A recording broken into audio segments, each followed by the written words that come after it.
Hello, Kris here. Doom Telly, episode 20. I didn't number the last one. 28. Okay.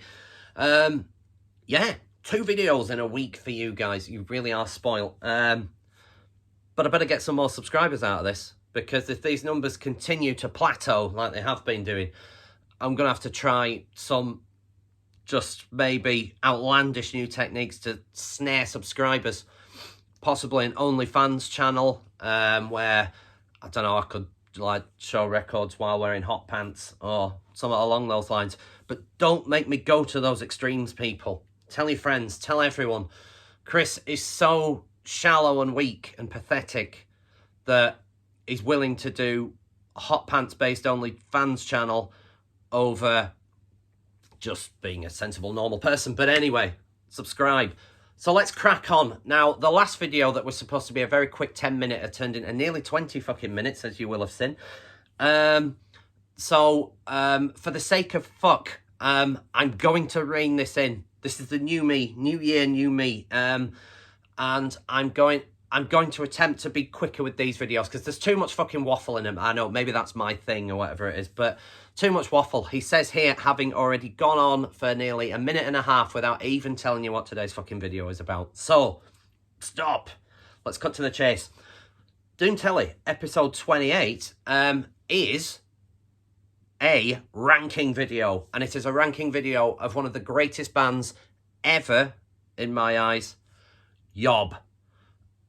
Just sensational, heavy, melodic, beautiful, miserable, doomy excellence. And I cannot speak more highly of this fucking band. They're sensational. So I'm doing a ranking. Now you'll quickly realise that I don't own all of them. I own all the important ones, I would say. So, but we'll get to that anyway. So, YOB ranking. Massive band for us in Green Sabre. So it sort of went without saying that I was going to do a ranking at some point. So, first off the bat, straight away, the debut, the demo, though, the self-titled demo from the year 2000, YOB. And I'm not counting that in this countdown. I'm just doing studio albums. So, the Live at Roadburn ones and all that, they won't be making an appearance. It is just the studio albums. So, and I didn't count this first one because it's a demo. So, I wouldn't count demos normally on a ranking. Unless maybe it was Cathedral and maybe like anyway. But yeah, so I'm not counting that one. So straight off the bat, the self-titled from the year 2000 is not going on the list. So therefore, it will be a ranking from 8 up to number 1. And coming in, lowest ranked, but again, I must caveat, no bad albums from this band. Coming in at number 8 is their debut studio album from 2002, and it's called Elaborations of Carbon. I don't own this one, even on CD, so there is an image arriving shortly in the bottom left-hand corner. Great way to start. This is probably one of the last YOB albums that I heard as well. So yeah, I got it all back to front. But yeah, it kind of picks up where the demo left off. It's very stoner metal. It's very, you know, the riff is of all importance on everything that fucking YOB have done, but I'll go into that in greater detail. But it's very riffy. It sounds like a kind of budget Sleep, if you will. There's a lot of Sleep in there, a lot of Holy Mountain Sleep vibes as well. And yeah, it's a great little way to start, and a cracking one, and one that I will be trying to get hold of at some point. I doubt I'll be able to get hold of vinyl, quite honestly, but yeah, I might pick up a CD somewhere. But yeah, great way to start. So at number 8, remember its fucking name again, Elaborations of Carbon. Excellent. Coming in at number 7, and it's the album that followed that from 2003, Catharsis. And again, very much follows on from that early phase of YOB, the more stonery Sleep type sort of YOB that you have. And Mike Scheidt's finding his voice as well. And it's not until, for me, Catharsis, that you start hearing the element of what you know now. Now, his voice is another aspect that I'll go into greater detail with as we go on. But yeah, I've just made a couple of notes on this. I put, again, stoner. You can hear the progressions musically and vocally and song structurally into what they have become. You start hearing that on this album, Catharsis, and the title track is a case in point. Massive epic. Is it like 4 minutes long or something? However, you've got tracks like Ether, which is the second track, I think, which holds that higher tempo that you get from that more stonery vibe of the earlier stuff.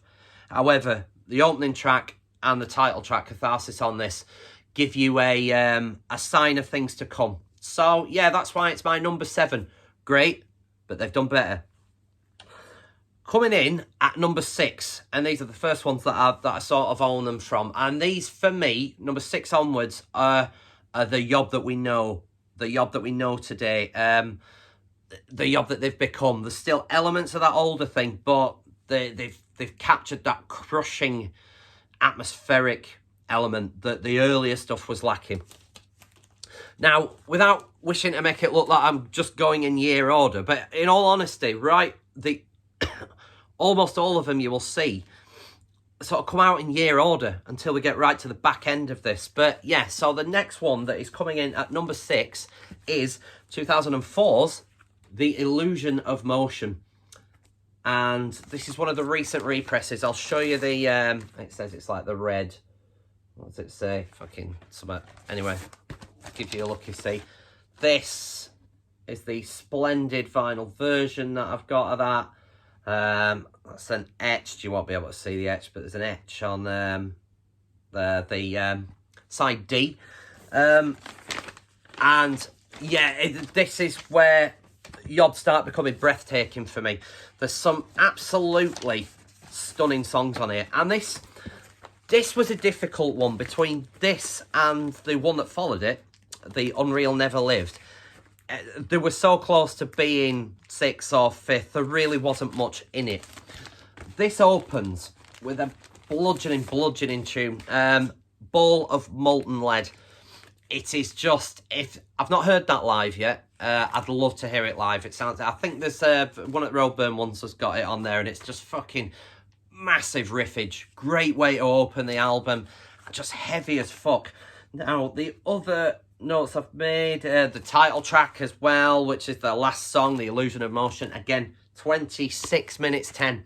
Massive, sprawling, epic, heavy. We're getting into the realms of what YOB do fantastically well. I've made a note, though, of the track Doom 2, Doom number 2, which is track 2. It's only a short one. I say only a short one, 6 minutes 9 or whatever. That's a hark back to where they've come from. So you can hear, it's almost like I imagine that Doom number 2 was possibly the first song that they wrote for this record. It sounds like a kind of carryover from Catharsis. And yeah, so it's interesting to hear that progression in it. But yeah, fantastic stuff. And so that's why that's my number 6. We're getting into breathtaking realms, and this is the 6th best one. Coming in at number 5, and like I say, it was mighty close, but it is 2005's follow-up to The Illusion of Motion, The Unreal Never Lived. And I've put this, the very, very similar records of The Illusion of Motion and this one, The Unreal Never Lived. But I love all the songs. I like all the songs on that one. I love all the songs on this one. This is where we're getting to the realms of perfection with YOB. This, again, is one of the recent reissues. I'll just show you what. It's this one. It's like silver and blue, merge, swirl, whatever you call it. But yeah, nice. Picked it up from Crash Records in Leeds. As I always do with most of my cracking records. Thank you, shout out Scott and Crash Records. Sensational. Again, absolutely monstrous opening with Quantum Mystic. Big, fat riffs, heaviness, atmosphere. Goes into my favourite track on this record then, though. The second track, which is Grasping Air. Now, on the tour that I saw them at last, where I caught them at the Broodnell in Leeds, at the back end of April 2022? Yeah, 2022. And then I saw them 3 days later at Desert Fest, doing the exact same set. Now, I know that once they hit the continent on this tour, on that tour that I saw them on, they added another song, and they added Grasping Air. I was gutted that I missed that live, but yeah, the lucky Europeans got that one. So, but yeah, I can't really sort of speak highly enough of this record. It's just YOB really firing on all cylinders, and just a breathtaking piece of work. The Unreal Never Lived, coming in at my number 5. This is where I start mixing things up. I say start mixing things up because we stay in order. We stay in year order. But I imagine for some of you, you might be surprised where this sits. And it is my number 4, The Great Cessation. A fabulous record, just black vinyl, this one. So I think it was like a 2017 reissue. So it's just a black vinyl reissue, so I won't bother digging it out. For a lot of you, YOB fans, this will be higher up the food chain. This is my number 4, and I will explain why. Now, this album is pretty much without fault, but all of this top 4, and number 5, realistically, are without fault. This is the one that's got the extra tracks on it, so you've got Blessed by Nothing, Pain Like Sugar are on here, which make up D-side, the bonus tracks. But the nitty-gritty of the album, and what a way to start a record. And I almost went Alan Partridge there, but what a way to spend a holiday. But I didn't, I managed to rein it in. Burning the Altar, what a fucking way to open. Absolutely monstrous track. And they finished with Burning the Altar at the 2 gigs that I saw him in. And it was just so heavy, to a point where you're kind of just staring in awe at the majesty. If you have never been to see YOB live, then I cannot stress enough, the next chance you get, you have to see them. They're just, the whole performance, stunning. Atmosphere, heaviness, riffage, oh, just brilliant. And this album has it in spades. Now, this is 2009's album, The Great Cessation. So they had like a 4-year hiatus between, I can't remember the exact reason, I should have prepped more, but yeah, I don't know whether they kind of split almost or whatever it was, but there was a hiatus between The Unreal Never Lived and this one, and this is what they came back with, and wow, what a comeback. My number 4 could have been higher, I imagine might be higher for a lot of you. Coming in at number 3, and this is probably shock horror from some of you purists, that it's beaten The Great Cessation, but it has beaten The Great Cessation. My number 3 in the YOB ranking is their most recent work, Our Raw Hearts. This, 2018's Our Raw Hearts, and their most recent piece. So if you're listening, Mike and the YOB chaps, would you another one, please? Crack on, if you wouldn't mind. I will just quickly dig out. This is the purple vinyl pressing of it, which I'm very pleased with. I bought this from Crash Records as well. I'm kind of glad that I wore the Crash Records t-shirt now, because I was going to wear my YOB t-shirt, but it must be in the wash. I can't find it in the fucking drawer, but I have that many t-shirts that you would need to send out a fucking search party for half of them. So, but this was the first one that I bought. It was an import at Crash Records, so it cost me a bit of an arm and a leg, really. I may say an arm and a leg. It's kind of normal price now. I think it's about 36 quid. Which is about the going rate for vinyl, isn't it, nowadays, kids? Anyway, I digress. This was the album. I'd heard this, it was around about this time that I was just, the seeds of Green Sabre were forming. And I was trying to find, the reason that I started Green Sabre, as I've explained in other videos, was I felt that no one was making the doom metal I wanted to hear. As it turned out, of course, I was just fucking ignorant and an old idiot, and hadn't listened to the plethora of bands out there that were doing exactly what I wanted to hear and the kind of thing that we do. And this was the first one that I latched onto. I think it was some obscure connection, like a vinyl collector on Instagram, that had put it down, and when it had come out and it was like, I think he'd said, already my album of the year. If you like doom metal, check it out. So I thought, right, well, I'll go in. And I was absolutely blown away by this. This is YOB's most accessible piece. There is no denying that. There's lots of very beautiful melodies on here. You've got the tracks such as the closing track and the title track, Our Raw Hearts. A monstrous piece of epicness. You've got the stunningly gorgeous riffage and melody of The Beauty in Falling Leaves, which is that track 3 or 4? 1, 2, 3, 4. Track 4. In fact, the entirety of side C. You've got one of the higher tempo ones, which is a hark back to older YOB in, I've forgotten its fucking name now, Original Face, which is slightly more, up-tempo, slightly more stonery metal vibe, but it's not stonery metal, really. Probably, you might even call it post-metal, potentially. It's got that feel to it. And you've got the stunning opener, Ablaze, which really kicks things off just monumentally. What I like about here, though, and I like to say, this broke the mould for YOB. This got them talked about in the likes of fucking NME and even on fucking BBC Radio 6 and stuff like this. It broke the mould. It got them into new territory that I don't think they ever expected a full-on doom metal record would do. And this is a full-on doom metal record. And in particular, the 2 tracks that I'm about to explain, which are, I fucking barely see it. There's the screen, of course. That's not the one that I was going to go into, but that's a crushing, chunky bit of sludgy riffage that just doesn't relent for the entirety of its fucking 10 minutes or whatever. It is side B of the record, In Reverie and Lungs Reach, which are 2 really epically slow, dirgy, sludgy, doomy, miserable fucking pieces of heaviness.